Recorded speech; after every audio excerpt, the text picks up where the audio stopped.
salmon kedgeree, and that's a tin of salmon, rice, 2 eggs, 1 onion, a pinch of curry powder, a pinch of cayenne pepper and some chopped parsley. Butter for cooking is £2.95. I am going to cook for you a salmon kedgeree. So the first thing I'm going to do is I'm going to get my rice on with this fabulous tap. This is a really good design. For the rice, it's double the amount of water.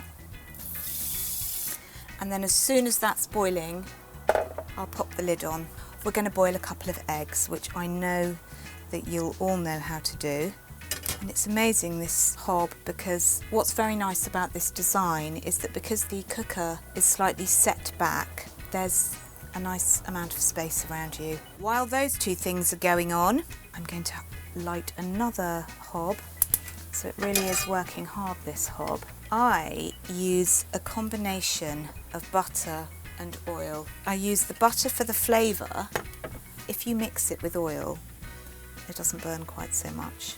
That is 1 onion and 2 sticks of celery chopped.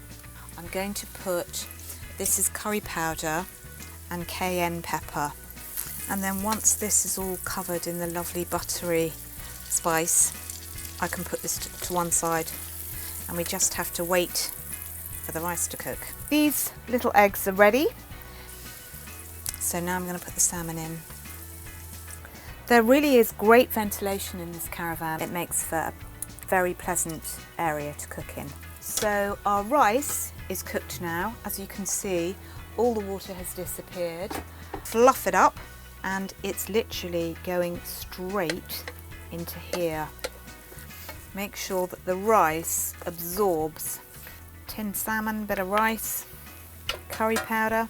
There we go.